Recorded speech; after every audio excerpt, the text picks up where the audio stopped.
all through social media, on YouTube. I got all this stuff going, and they're still making up all these excuses to why I can't fight at the Madison Square Garden. I can't fight at T-Mobile Arena. I can't. I'm gonna tell you, I'm shadow banning some more stuff. That's a whole nother story. But trust me, if I had the juice that other fighters have, female fighters, they couldn't fuck with me. But what's the thing is, though, you do have the juice. We have the juice. You right. And that's the thing. And they're going to, like I said, all these other fights, it's good. I'm not knocking them. I'm not knocking them. But it ain't going to be nothing like two African-American girls getting in there, putting all their shit on the line, and going for it. Don't act like we ain't give the appetizer. You see what you get, because you had other fights they put together supposed to be super fights, and they was a damn like snooze fest. And I always think of it this way, Claressa. Take yourself and take me out this game. Take us out and see where y'all gonna be at. Cause listen, shit will not without us. The thing is, once I retire, I'm gonna have to keep advocating for women in boxing. If I don't, the sport is just gonna die again. Yes, ma'am. So that's just for my love of the sport, to keep the shit going. You know what I'm saying? I'm definitely going to back and support it and speak very, very highly of Turning Pro. You know, but somebody on here just said something about, they said, so how do we feel about Shadasia Green? Do you want to speak first, or shall I? I'm gonna let you have that one. Listen, Shadasia Green is a good fighter. But she's not on the level that we are on. And when I say we, I say me and Franchon. I don't know why they like building these narratives that people are scared of people. Like, I'm scared of Shadasia. That's wild. Listen, I wasn't scared of Shadasia when she weighed 190. When we were sparring her then. So why would I be scared of her now? And she's fighting at a weight class that she's really weight drained at, 168. And then if somebody fight me up at 160, she really gonna be, she can be strong and whatever they want to call her, skilled. But let's just be honest. Ellen Cederose was a sitting duck. Franchon hit Ellen Cederose with some wicked shit. Oh, hold on. Franchon had already broke her nose and broke her ribs, and she only had a 2-week notice. And I'm not, and you basically studied and did what I did, and that's what you're supposed to do. I dominated my fight, but at the end of the day, I'm not even gonna make it about that. She's a good fighter, right? Continue to build. Like, people don't understand, it's a give and take.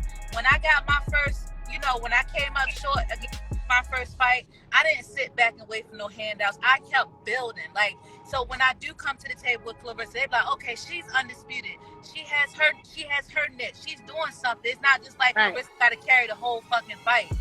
That's what and that's what I always say. I don't want to come there and be like, oh, can I just fight you, Claressa? No, I'm gonna hold my weight too. And that's what they'll understand. What the fuck are you doing outside to build yourself? Lil Ripper. 305. Yeah. Lil Ripper, I'm gonna go ahead and tell you something. I have beat Raquel Miller 3 times in the amateur. Franchon whooped Raquel's ass in the amateurs. And also, Raquel is fighting grannies and grandmas right now. If anything, she needs to be trying to fight Hannah Rankin.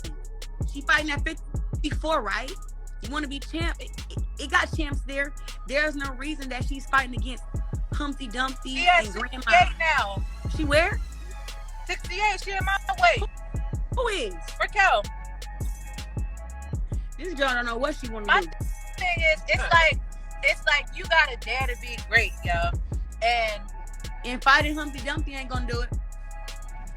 Why Shadasia and her can't fight? Why she ain't calling them out? It's like everybody want to cut the line. It's just like, where was y'all at? And you know what? I'm gonna give her grace, right? Because she lost her mother. I'm gonna give her grace. She lost her mother. Everybody deal with things differently. I know how I dealt with my mother, and she actually was supportive. We don't deal with each other now, but I'm gonna give her grace. Let her do what she do. When the time comes for me, make it worth my while. I have no problem getting active. But right now, she got all that mouth, and you know, people try to cover up that Raquel is a nasty ass person, and when I say nasty, her fucking attitude is shit. She gets in front of the camera and she plays, "Oh, I'm all black girl magic, support this, support that, support women. Like, Claressa, you know, we should all be helping each other." But Claressa, I know the real. You a rich bitch, yo. You a rich bitch now. Don't even worry about it. Don't even worry about it. Just focus on it. Just be disturbing to me because everybody always coming,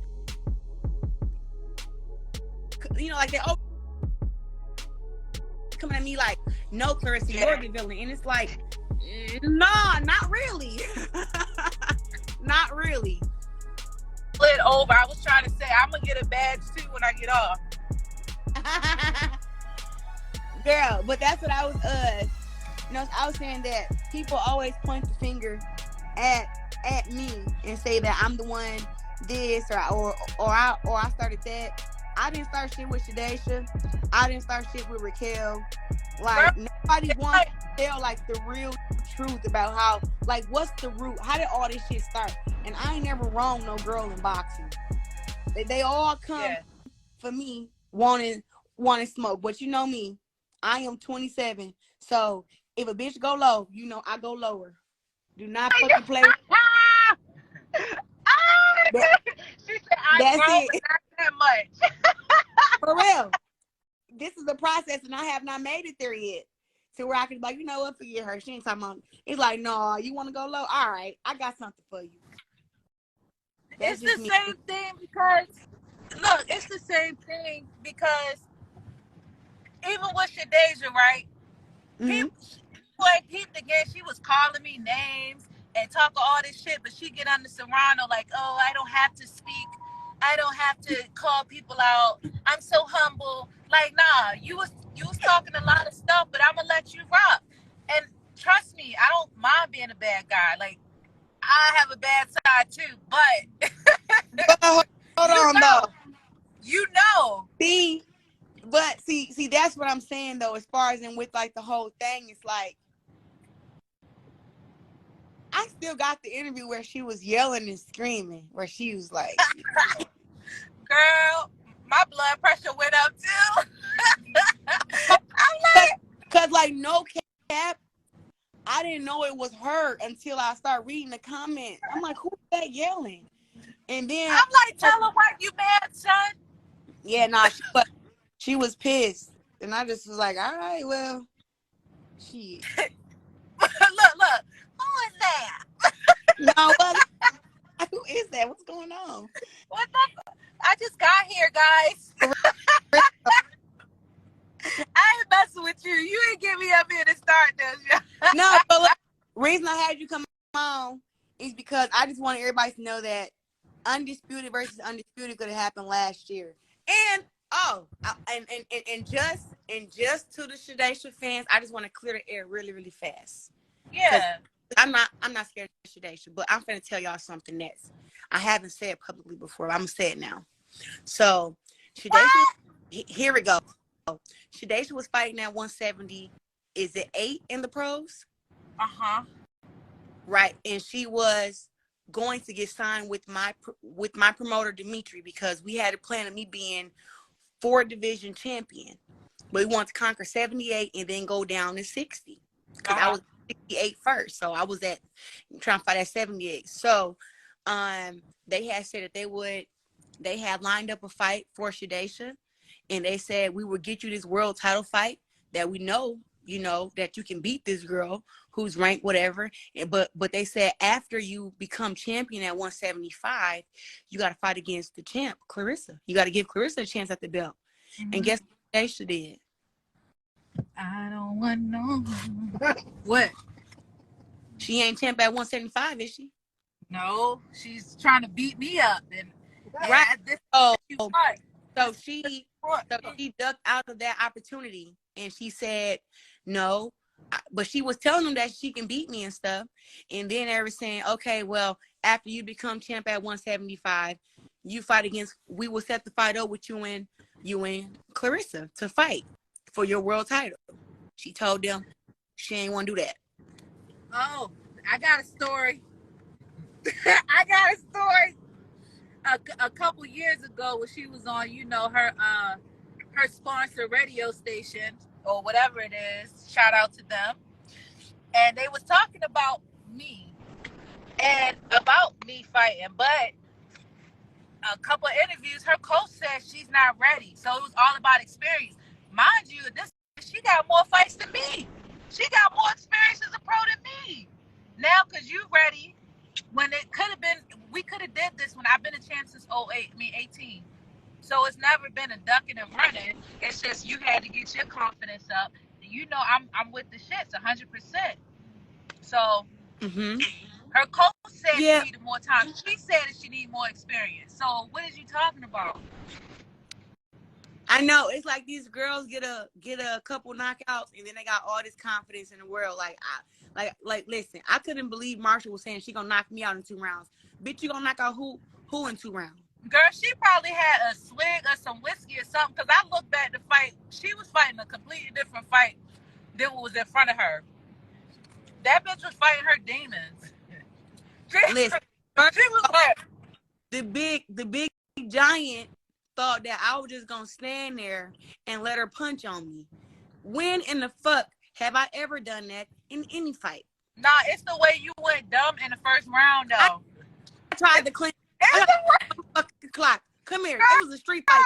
I was like, for the whole 10 years in first round. The whole 10 years of waiting, first round came. I'm like, let me you was in the corner. It was like, GT, put that motherfucking Vaseline on. I'm about to wear this bitch out.